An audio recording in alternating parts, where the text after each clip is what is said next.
दुनिया की 6 ऐसे खतरनाक तालाब जहां से आज तक कोई इंसान वापस नहीं आया। Number 1, lake Natron, Tanzania. ये तालाब अफ्रीका में है। इस तालाब में जो एक बार गिरे तो जिंदा बाहर आना लगभग नामुमकिन है। इस तालाब के पानी का पीएच लेवल 10 से भी ज्यादा है और इस पानी में कुछ ऐसे भी रसायन मौजूद हैं जिससे इस पानी में नहाने से स्किन जलने लगती है और अगर इस पानी में कोई पक्षी गिर जाए तो उसका शरीर पत्थर का हो जाता है, क्योंकि वैज्ञानिकों की रिसर्च के आधार पर इस पानी में कुछ ऐसे रसायन हैं जो पक्षी को मार देते हैं किंतु उसके शरीर को सड़ने नहीं देते। इसी वजह से उसका शरीर पत्थर जैसा हो जाता है। Number 2, bloody pond. ये तालाब जापान में है।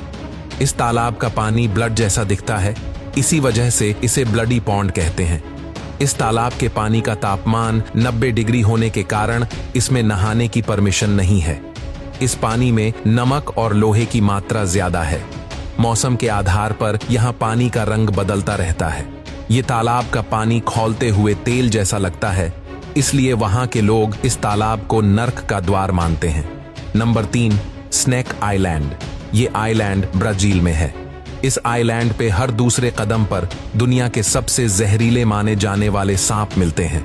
गोल्डन लांसहेड पिट वाइपर जैसा खतरनाक सांप इस आइलैंड पर पाया जाता है। ये सांप अगर इंसान को काट ले तो उसके शरीर की मांसपेशियां पिघलने लगती हैं। इस आइलैंड पे इंसान का कुछ नामो निशान नहीं है। यहाँ सिर्फ स्नेक रिसर्च करता और उनकी टीम को जाने की अनुमति है। उनके अलावा सामान्य इंसान को यहाँ जाना प्रतिबंधित है। यहाँ पहले गए हुए करीबन 10 लोगों की सिर्फ लाश ही मिली थी। नंबर 4, रामरी आइलैंड। ये आइलैंड बर्मा के नजदीक है। 1945 में जापानी सैनिक ब्रिटिश आर्मी से बचने के लिए इस आइलैंड में छुपने के लिए आए थे, लेकिन बहुत सारे सैनिक उस आइलैंड पर रहने वाले बड़े बड़े मगरमच्छों का शिकार हो गए। तब से इस आइलैंड की गिनती Guinness book of world records में सबसे खतरनाक आइलैंड में होती है। इस आइलैंड पर 20 फीट से भी लंबी और 1000 किलो से भी ज्यादा वजनदार मगरमच्छ रहती हैं। Number 5, Aokigahara forest.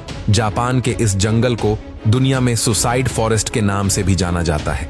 ये जंगल इतना घना है कि यहाँ से बाहर आना लगभग नामुमकिन है। जो भी इंसान इस जंगल में जाता है उसके वापस आने के चांस लगभग नहीं के बराबर हैं। अब तक इस जंगल से 200 जितनी डेड बॉडीज मिली हैं। जापानी माइथोलॉजी के अनुसार यहाँ मरे हुए लोगों की आत्मा बसती है। वहाँ के लोग ऐसा मानते हैं कि इस जंगल में बहुत सारे लोगों ने आत्महत्या की है। इसी वजह से यहाँ पैरानॉर्मल एक्टिविटी होती रहती है। इस जंगल में कंपास या मोबाइल जैसी चीजें काम नहीं करती। तो दोस्तों, आपको इनमें से कौन सी जगह सबसे खतरनाक लगी, हमें कमेंट में जरूर बताना।